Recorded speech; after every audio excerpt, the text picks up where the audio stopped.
Well, markets, of course, are down this morning. This largely on comments from President Trump that a trade deal might not get done until after the 2020 election.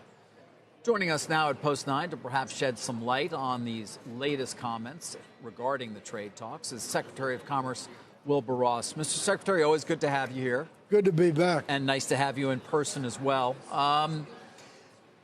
It seemed as though, given the recent commentary, things were getting closer and closer to a phase one deal being signed with the Chinese.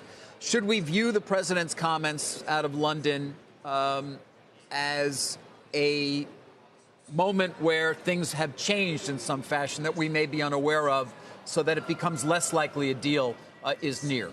Well, the president's objective always has been to get the right deal, independently of when or anything else like that. So his objectives haven't changed. And if we don't have a deal, he's perfectly happy to continue with the tariffs as he had. So he feels we're in a pretty good position one way or the other. I think the new variable is the whole Hong Kong situation. That's complicated life for President Xi. Then, as you know, they got somewhat upset when the president signed the bill. Right. Well, the reality is that bill was going to be enacted anyway because they had a veto-proof majority in the Congress. So that's only a technical issue whether the president signed it or not. Nonetheless, they did announce the retaliation about the Navy vessels not going into Hong Kong. That's not a big deal. We can very well live without the port of Hong Kong. So that one I thought was fairly modest. But, you know, when you're dealing in international things, everything affects everything. Yeah, understood.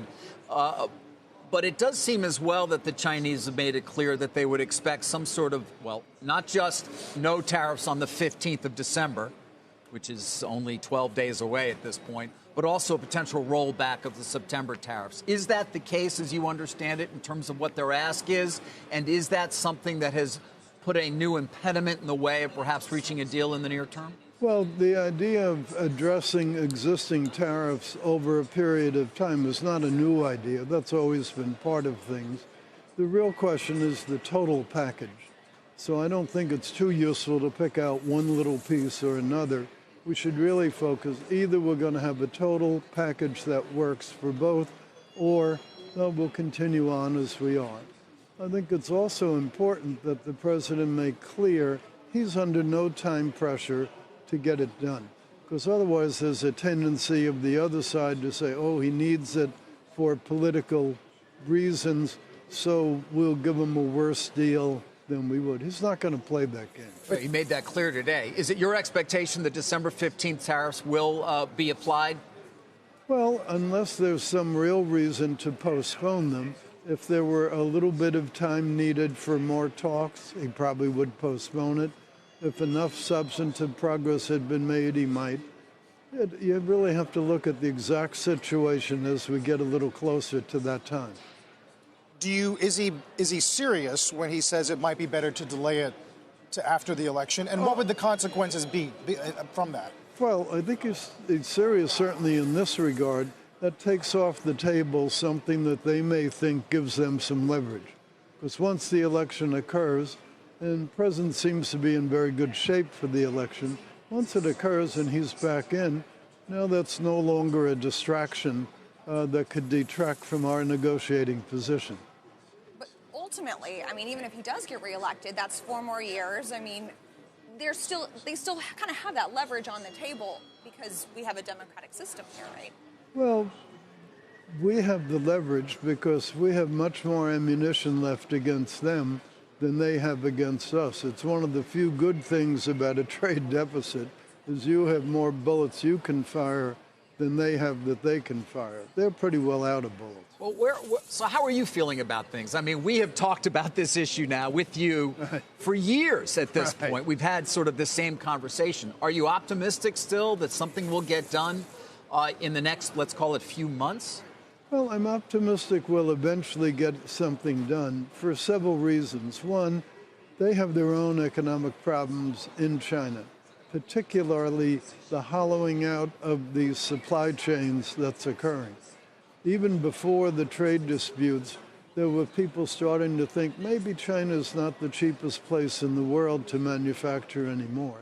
Now, with all this uncertainty, there's a clear movement of supply chains over to Vietnam, to Malaysia, to Bangladesh, to all kinds of other countries. That's a trend that's going to continue, especially as long as there's the trade uncertainty. But aren't the new steel and aluminum tariffs on Brazil and Argentina, some want to argue that that's an admission that they do have partners, China. They do have global partners who are willing to work with them and supply them. Well, I don't think the Brazil and Argentina things have anything to do with China. We're Brazil's main customer for steel. That's why they're so upset about it. Brazil ships us over 4 million tons a year of semi-finished, and that's over 4% of our total steel consumption. So they're a very important player here. But the president's reasoning that he announced for putting the tariffs was not anything about China. It was about currency manipulation. I'd like to come back to this idea of the next 12 days and December 15th, because it's certainly being watched closely by the market as a barometer of how far or how much progress has been made. I mean, it's only a week and a half or so. Right. What are you expecting between now and then that conceivably could change the way you're looking at it so that they would not be applied, those tariffs? Well, there is always the chance of a breakthrough, and everybody is hoping for that. I do agree with the president. The Chinese want a deal. We want a deal. But it has to be a deal that's appropriate. I thought we'd had a breakthrough already. I mean, that seems to be the sense of many people, that we've made that breakthrough. You don't have a breakthrough until it's in black and white, on paper, signed, sealed, and delivered. What we had was an agreement at the 40,000-foot level, 40 to 50 billion of agricultural purchases, things of that. But going from there to what will it actually be, what will be the products, how do you deal with pricing, how do you deal with market conditions, how do you deal with the contingency that they don't perform? Those are all questions that you don't deal with at the 40,000-foot level, but you must deal with to make a real deal. Why then announce the agreement in principle a couple of months ago when there was so much space between that and a signed deal? Well, you always announce things as you make progress, and that was a big step. That's the first time the Chinese have gotten to that big a number. So that was an important breakthrough. 40, 50 billion is a huge number relative to American agriculture. So it's an important figure. But you don't regret announcing phase one, given the expectations it set up for the market? No, look, here on the floor of the exchange of all places, we're a full disclosure country. So the idea that you would want to keep out of the market the news that that kind of an agreement in principle had been reached, I don't think would have been a very good idea. What are your expectations then in terms of near-term talks? Can we expect Trade Rep Lighthizer, Secretary Mnuchin, yourself to be engaged at all in the next few days? There's constant engagement at the staff level, and that will continue. There's no big meeting scheduled right now, and there certainly is no signing date scheduled. So given that and the hurdles that you outlined earlier, what do you think is the likelihood that in the next week and a half we do reach some sort of agreement before those tariffs? You know, it's your job to focus on each week, each day, each hour, each eighth, each quarter. It's our job to try to get a proper deal done. So we're really focusing on getting the right deal done, not whether it's done at 4:45 on a particular day. Turning to Europe for a second, if we can, to Sure. where the president is right now, of course. He seems perturbed by this digital tax and raised the prospect, Secretary, of 100% tariff on wine and cheese coming from France. Is that a real possibility? Well, remember, the context in which we're talking is we just won the WTO case of Airbus versus Boeing. That gives a great deal of latitude in terms of what the president can do. Europe has consistently not lived up to the WTO rules. They've consistently said they were and consistently not followed through. So we have a very legitimate complaint. They dragged this out for, what, 12, 13 years, but now it's the reckoning day. So he has flexibility to do tariffs. Macron just said that the digital tax does not target the U.S. specifically. Do you disagree with that? Oh, absolutely. When you set criteria that if you have so many sales internationally and so much sales in a given country, and there's only a handful of companies that meet those criteria, and by and large they're all American, hard to say that it wasn't designed as an anti-American thing. And France isn't the only country that's considering a digital tax. You've got Italy looking to impose one. Well, they're not the only country that's anti-American either. Would view them as anti-American?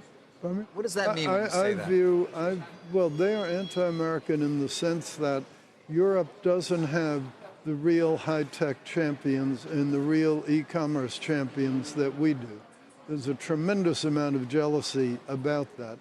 I view this as having that as one of its roots, and the other, they're all running budget deficits. They're all looking for a way to tax someone other than their own voters. So there's that motive as well, because our companies don't get to vote in France. They don't get to vote in Germany. No, but they're selling a lot of services, which is hard to sort of, it's not a product, so to speak, that we're accustomed to on a shelf. But that's the way, I mean, more and more of the world's commerce is about services. Well, it is. And if what they said was everybody doing any of those industries from penny one paid the tax on every dollar, that would be one thing. But that's not. They've set very specific criteria, and the criteria, deliberately or not, essentially only include American companies.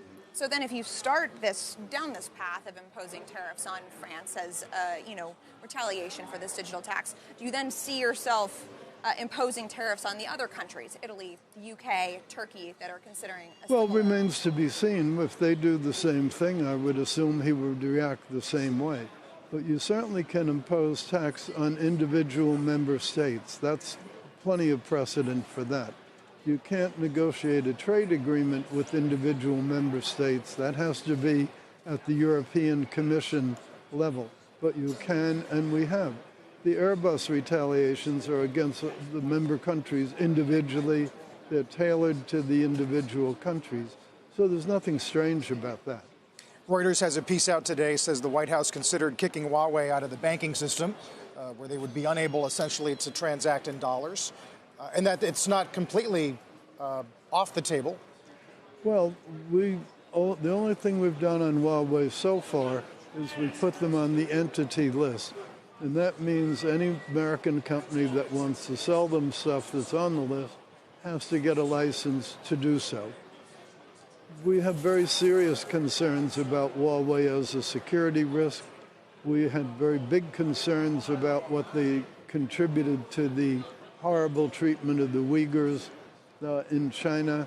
There are a lot of problems with Huawei. They have a very checkered history. Is that a confirmation of the Reuters piece? I didn't see the Reuters piece. That Treasury considered putting them on a list, barring them from transacting in dollars. Well, we're always considering all sorts of measures against all kinds of companies, but I don't believe there's anything imminent this morning on that score. Do you believe China's going to have an entities list of their own? And who do you think would be on it? Well, it's an interesting question. I'm not aware that we use in our national defense anything that comes from China. So if they do have an entity list, it'd be very interesting to see who they think from America belongs on it. I think it's a very difficult problem. Finally, Mr. Secretary, just to get your general views, what are you hearing from American or U.S. businesses, particularly those that operate around the globe? We talk often here about the strength of the U.S. consumer, but the enterprise, there's been some concerns in terms of wanting to spend money with the uncertainty out there, specifically about the trade war itself. What are you hearing? Well, the multinationals are obviously very concerned by their very nature. Everybody in business, what do you want? You want certainty, you want peace and quietude, you want to be allowed to do what you want to do. So it's not surprising that some of them would have concern about anything that could interrupt the pace of things. Mr. Secretary, always appreciate you joining us. Thank you. Good to be on. Thank you for stopping by. Wilbur Ross, of course, the Secretary of Commerce. Yeah, I was having withdrawal symptoms. Yeah, well, I know. It's been a while, so.